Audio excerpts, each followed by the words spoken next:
Thank you for being here at Mr. Super Oz. This video is going out, and this channel only exists because I, Oz, founded Gamble Comics, which first release was Everlasting Survivors, a 68-page graphic novel called All Day Long. Available now. Follow the link in the description that will take you to gamblecomics.com. While there, you can get hats, shirts, posters, much more, but most importantly, the story itself. Coming soon from Gamble Comics, BC Brute.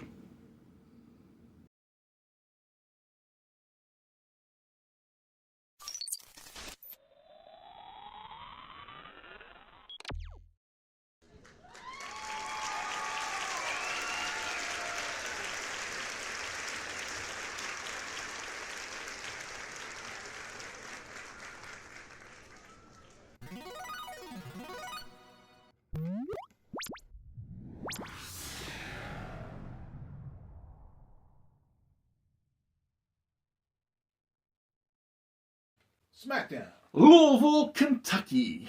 The Freedom Hall. Hell of a name for it. I know, right? Yeah. We open this episode of Smackdown on 3/20 of 2003 with the Intercontinental Champion, Jamie Noble. Love to see him. He's already in the ring. No entrance. He is super mad. Jamie, who's just from up the way a piece in Hanover, West Virginia, he declares that King William will get a title shot at WrestleMania. But first, Jamie wants Regal's boys. Any of the Regal counter threat Can come get some. that wants to accept, can get it. And out comes Bishop, Knight, Bishop, and Rook. Jamie fights them all until security separates them. I knew Jamie was a psychopath, but jeez. So,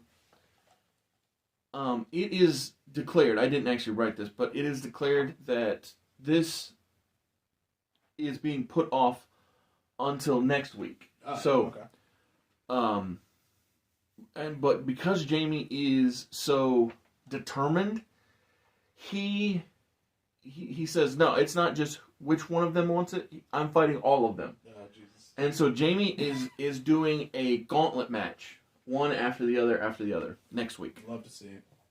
And so, up next, as Jamie is being hauled out of the arena for his own safety's sake, Of course. we see Magic Mark, accompanied by Jack, Johnny, and Vascular Val, make their way to the ring because Kevin Nash is so despondent. He's so enraged by his loss last week to Mark Jindrak that he comes out he comes accompanied by Scott and Booker.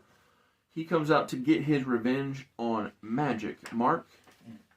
Only Kevin Nash once again loses to Mark Jindrak. Man, really falling off that Kevin Nash. Yes. Remember when he was a 50-time world champion? Well, he had a 360-plus day title reign, I'll tell you that. Yeah, I mean. And he won the title in seconds as well. Yeah, okay, that was impressive. Yeah.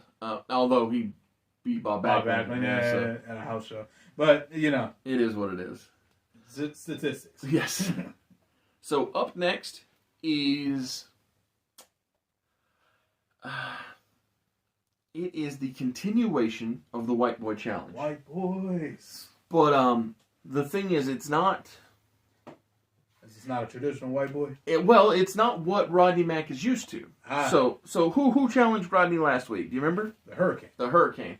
And a couple weeks ago, he wrestled Bryan Danielson, rather small individual. I was about to say itty bitty guy. He's beaten Billy Kidman. He's beaten some small ones. Yes, some small men of small stature. Spike Dudley, to name another. Yeah.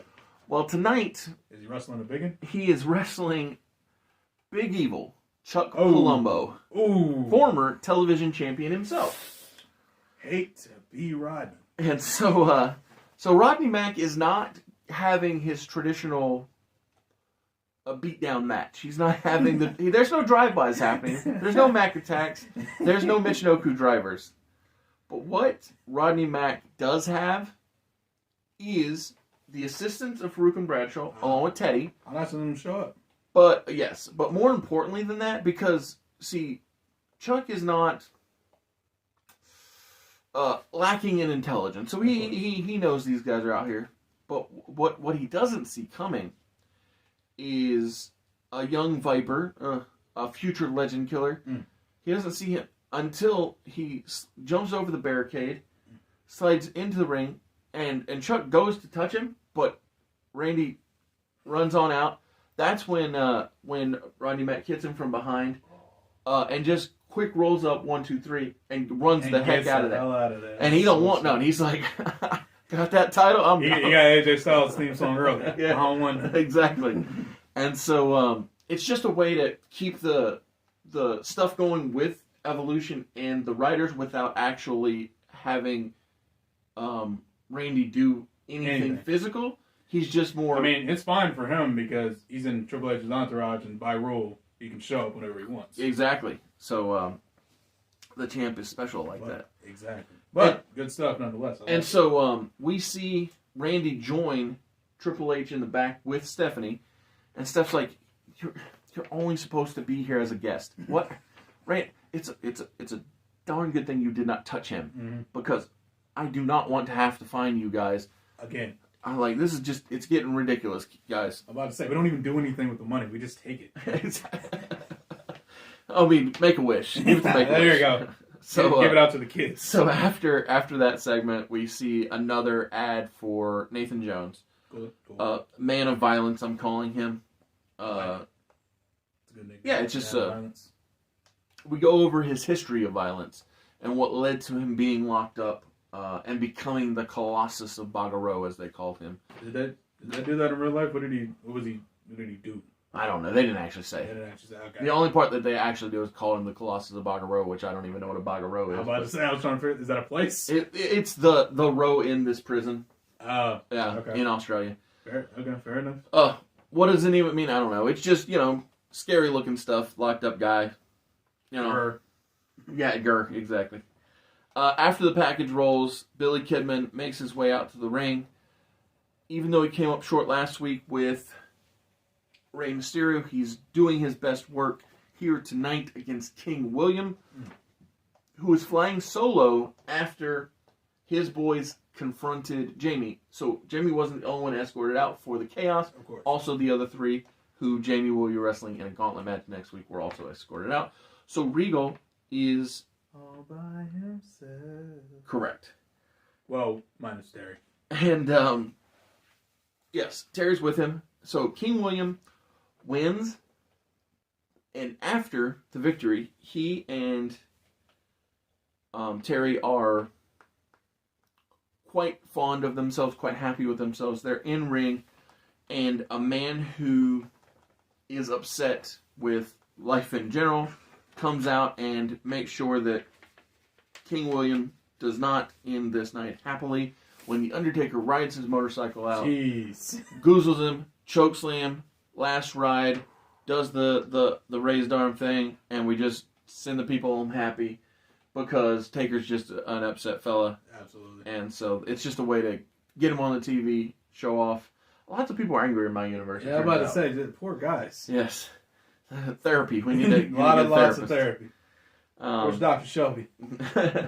Actually, I was thinking of Dr. Stevie from TNA. Oh, just as good. Just as good. So, TNA is back, by the way. Yes, exactly. TNA. I hope they do good. I'm sure they will. Like, if they keep doing what they're doing now, they'll be fine. Absolutely. Like, the last, I want to say 4 years have been amazing for them. So, right. Hope they keep it up. So, in the semi-main event, we have Matt Hardy versus the Cruiserweight Champion, Rey Mysterio. El Rey. So, the important thing about this said match is that neither side come down alone. Oh, we have friends. So Matt Hardy is accompanied by Crash Holly and Shannon Moore. But when Cruiserweight Champion Rey Mysterio comes out, he has Eddie and Chavo at his side, which is, big stuff. Yeah. This is what we call progress. It is story progression, but for every step forward, expect a step back. Got it. So, while the match is going well, Chavo is not a good guy. I can't believe it. And Eddie stops Crash and Shannon from helping Matt cheat. Mm-hmm. But while Eddie is doing that, Chavo tries to help Ray by cheating on his behalf. Wow. Ray doesn't want Ray none. doesn't do that. And for the second week in a row, a champion loses to the challenger when Matt Hardy defeats Rey Mysterio because Ray refused to allow Chavo to help him cheat. Mm-hmm. And so Chavo pushes Ray, walks out, and Eddie is once again head in hand, Captain Picard it up, saying like I said, one step forward, two steps back. Yeah, so close. It was right there. Right there. So, in the main event segment tonight, The Rock, he calls out Stone Cold Steve Austin once again, but no Stone Cold. The only man that accepts The Rock's challenge is the Hurricane. And The Rock, and The Rock, who is disappointed Steve didn't show up, is amused that the Hurricane acknowledged him. Just like in the back last week when we saw Rocky and Hurricane verbally sparring. Of course. Rock accepts Hurricane's challenge. And we get the amazing match that happened in real life on Raw. Yes. But this time it happens on SmackDown. And just like with the Hurricane's match with The Rock in real life, this is the return of the King of Attitude, Stone Cold Steve Austin. Too bad I don't have Jim Ross, yes. Yeah, I have Taz and Michael Cole. That'd be just as funny. But, Steve, so there's a ref bump, ref's down, Steve comes out, stuns The Rock. Rock does the most ridiculous sell I've ever seen in my life. And then the Hurricane defeats The Rock in the main event of SmackDown, getting the biggest win of his life. And Stone Cold doesn't grab the mic, but he acknowledges The Rock's challenge for WrestleMania as the show fades to black. Love to see it.